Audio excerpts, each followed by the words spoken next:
I'm Marty Stouffer. Many of us have a special place where we can relax and escape the pressures of everyday life.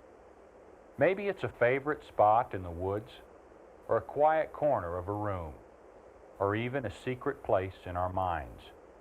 If we're lucky, we can find a peaceful refuge. But what about wildlife? Our modern way of life has claimed much of the land that once meant peace and quiet for our native animals. Where can these creatures go to find not only the space and solitude that man sometimes craves, but the very elements basic to their survival? The answer is our national wildlife refuges. America is fortunate in having the greatest wildlife refuge system in the world. From Florida to Alaska, millions of acres have been set aside for the primary benefit of wild birds and animals. Within these havens, hundreds of species thrive and interact as they have for countless generations. Many of these creatures could not exist today without a wild refuge.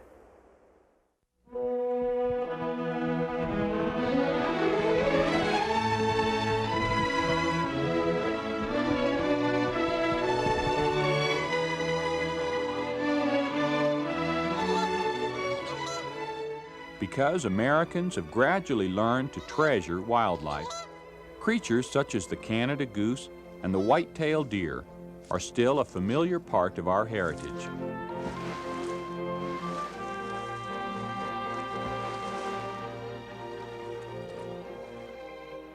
It could easily have happened otherwise. Earlier in our history, many species were destroyed forever by indifference and by greed. Egrets and other wading birds were severely overhunted for the commercial value of their elegant feathers. Unfortunately, these plumes were at their finest during the breeding season.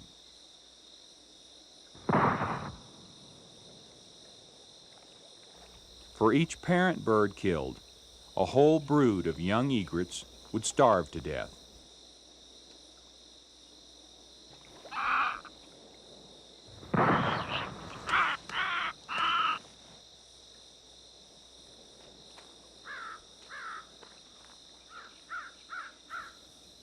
The egret population was decimated, all for a few feathers, all in the name of fashion.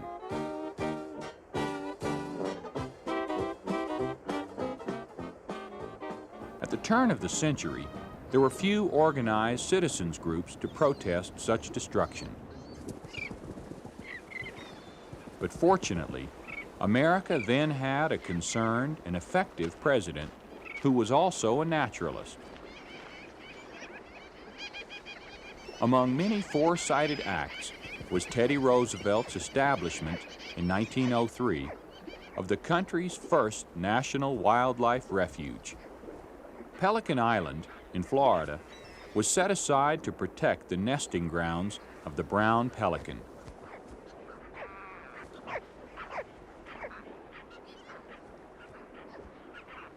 Today, colonies of them once again thrive. and the original 3-acre Pelican Island is now part of a system which has grown to include more than 400 refuge areas in 49 states.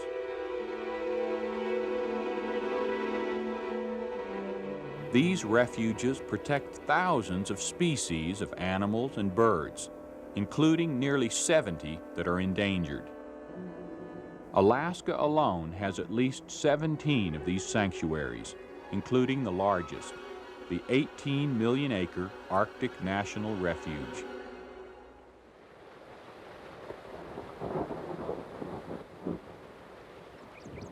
Preserving our irreplaceable natural heritage is an idea which has, like the acorn, slowly taken root in reality.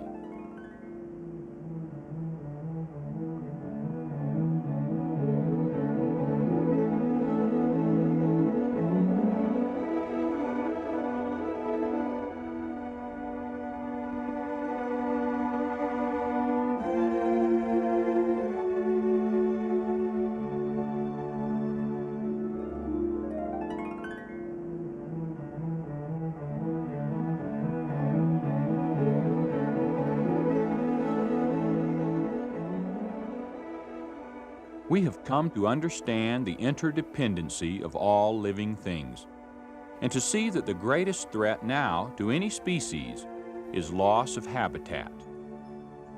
Just as the acorns dropped from one oak tree can create an entire forest, so the refuge system shelters not only individual animals, but all of nature's magic and mystery. How does man benefit? Coastal refuges, such as Eastern Neck on Maryland's Chesapeake Bay, protect estuaries, vital to America's fishing industry. Inland, a great many refuges help to regenerate the nation's water supply and to control flooding. Above all, they offer a place for man to regenerate his own spirit by observing the natural world.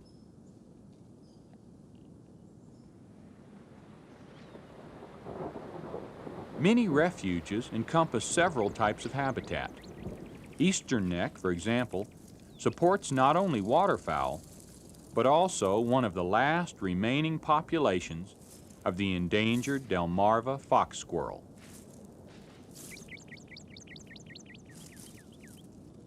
This large, handsome native is often seen playing around refuge headquarters, which occupy what was once a private hunting lodge.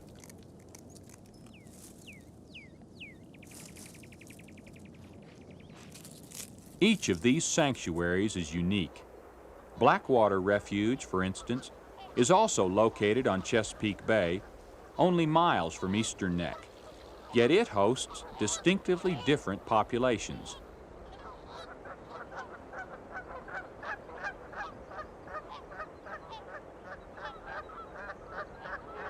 Eagles, rare at Eastern Neck, are common at Blackwater.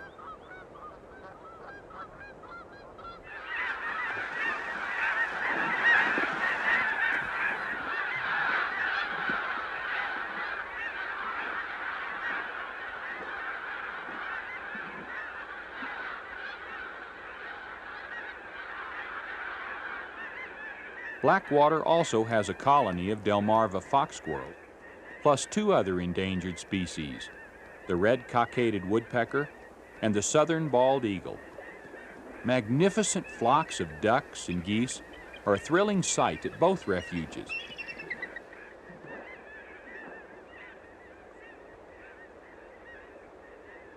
Most refuges allow visitors, and sunrise or sunset is my favorite time to visit any refuge area. These are the best hours to gain a sense of nature's tranquility and to see the amazing variety of her timeless patterns.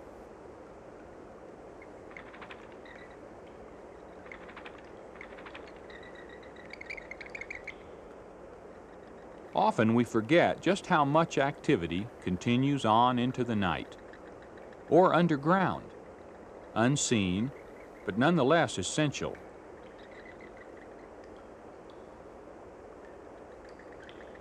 Bats may not be everyone's favorite, but think how heavily they figure in the control of insect pests. If species, such as these endangered Indiana brown bats, were to disappear, we would be far more dependent on chemical pesticides.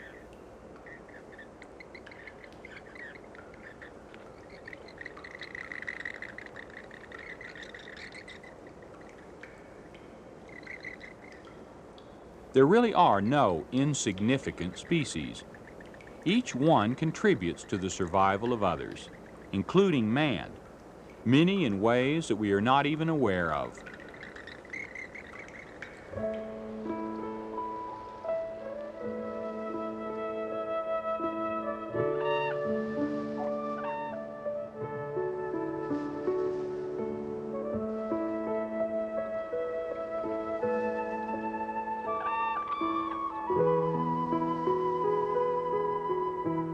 Refuges, set aside for the protection of one type of bird or animal, often support many others.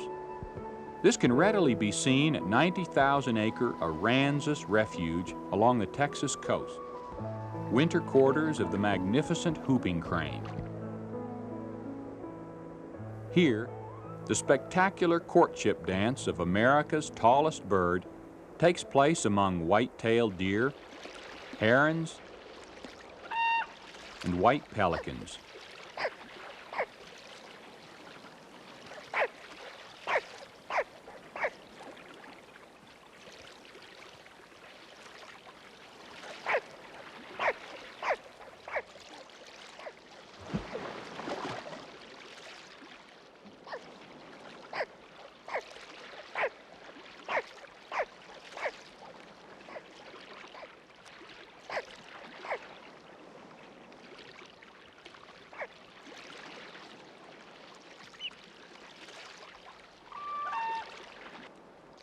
Despite the threat of nearby oil wells, Aransas remains a fragile reminder of what paradise might be. Our refuge system includes nearly every conceivable type of climate and habitat, from rainforest to desert.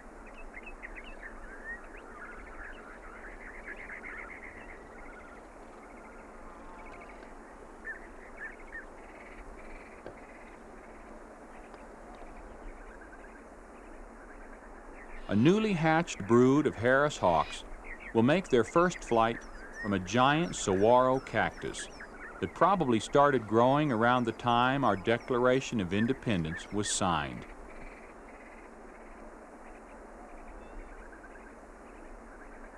Life in the desert is fragile and harsh, living things few and far between.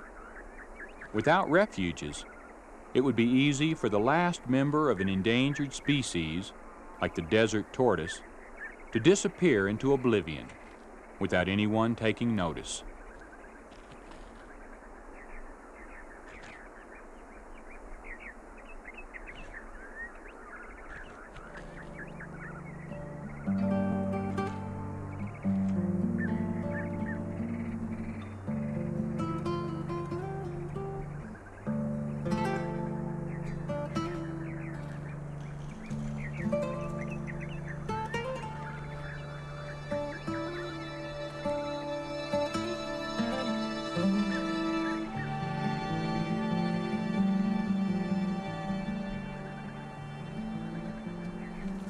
Desert refuges ensure that such creatures will have a chance to survive, as they have for millions of years, on their own specially evolved terms.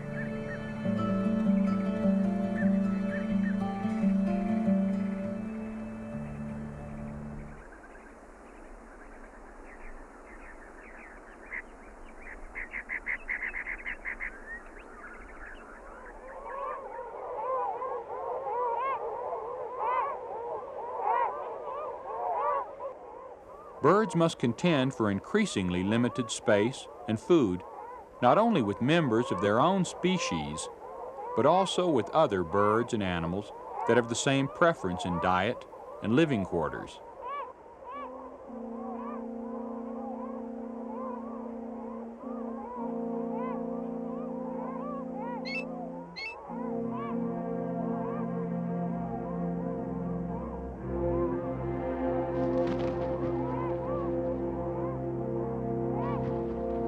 The red-tailed hawk and the bald eagle are old enemies for this reason.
Migratory birds, including this peregrine falcon, follow certain broadly defined routes called flyways in their travels north and south.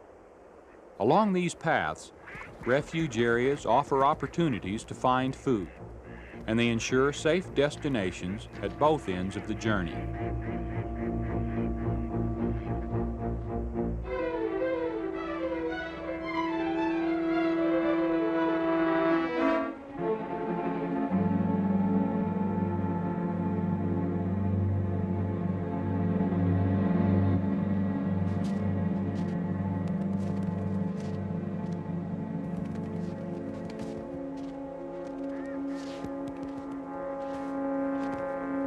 No refuge guarantees any bird or animal protection from nature's inevitable ways. Rather, they provide a small measure of security, a last line of defense against the whims and fancies of man.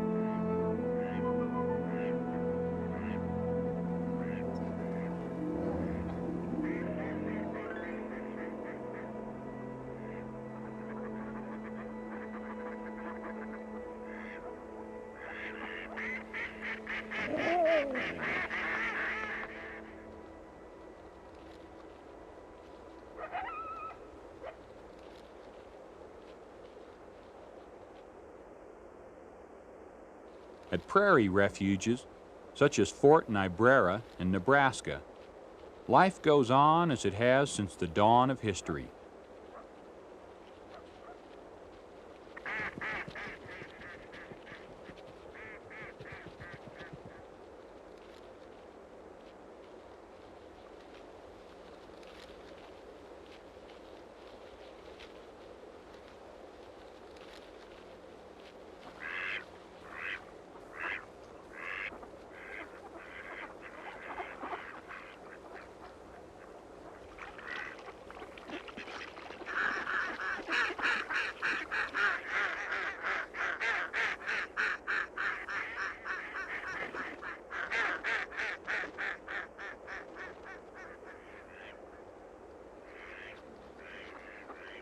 Grazing, mining, lumbering, and even recreation on any large scale are seldom compatible with wildlife.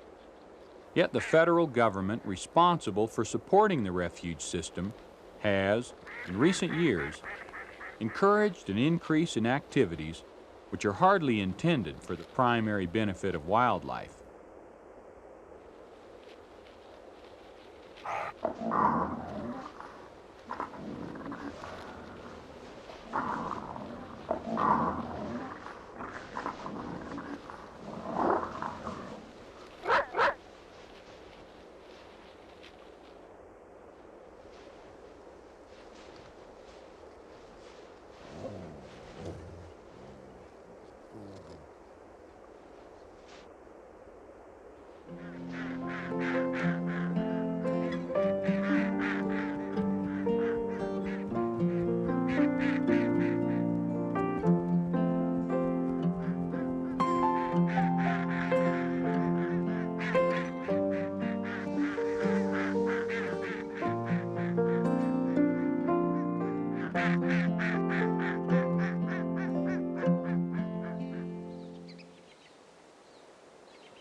Hunting is allowed on nearly half of our refuges.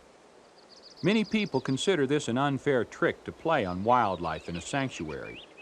Yet hunters and hunting contribute much of the support and revenue that makes wildlife management possible. It's a complex and sometimes controversial situation. There are other problems. On several refuges, native wildlife must compete with feral animals, such as ponies, horses, and burros. Yet these animals, too, are, in some ways, part of our heritage. More difficult to defend is the occasional importation of non-native birds and animals, such as these African oodads, which put an added strain on limited refuge resources.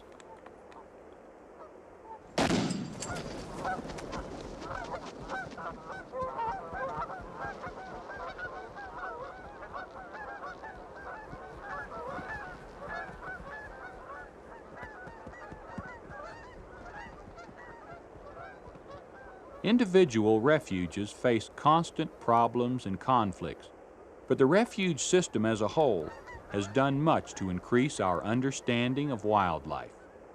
At Eastern Neck, for instance, records are kept which add greatly to our knowledge of the habits of migratory waterfowl. It's hoped that hunters and other observers will report sightings of the numbers on these goose collars. In this way, more accurate predictions can be made about how best to provide for their welfare.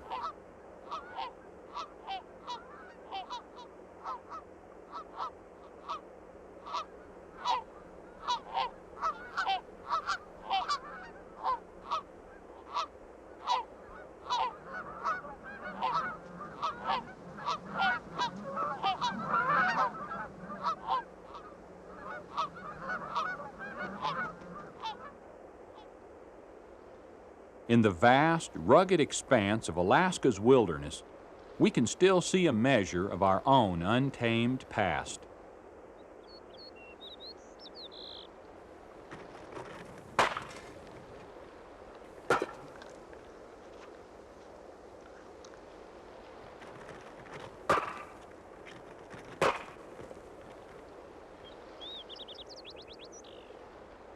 For most of the country, wildness on such a grand scale is gone forever. But in Alaska is hope for the future. Here, massive unspoiled ecosystems have already been set aside, intact, to protect their original inhabitants. Alaskan brown bear, Dall sheep, moose, and the great herds of caribou are only a few of the magnificent creatures that fill this teeming land, with its thousands of miles of mountains, tundra, and shoreline.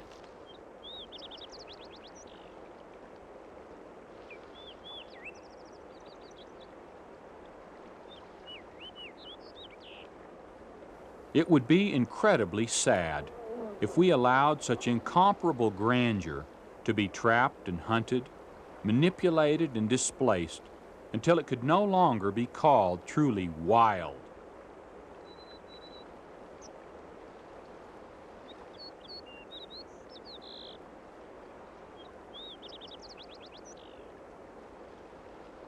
But the same pressures that constantly chip away our natural heritage in other parts of the country are at work here. The same Alaskan Conservation Act that in 1980 added 54 million acres of new lands to Alaska's refuge system also leaves each of those refuges wide open to oil and gas development.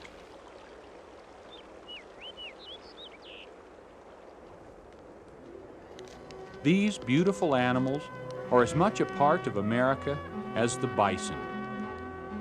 Do we wish to see their ancient migration routes restricted, or their numbers reduced to a few isolated bands?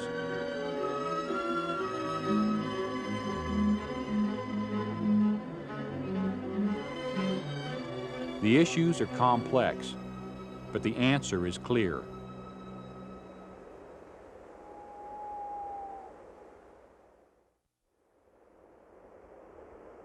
By providing food and shelter, you could create a mini refuge right in your own neighborhood or backyard.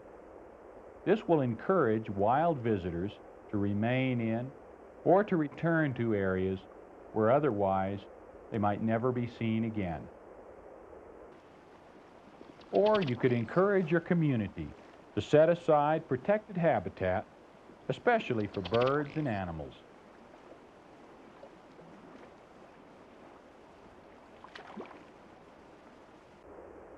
Keeping our national wildlife refuges in their original state is one of the best ways to provide for the lasting vitality of all of our native creatures. And these places provide us with a special opportunity to discover our own wild refuge. I'm Marty Stouffer. Until next time, enjoy our wild America.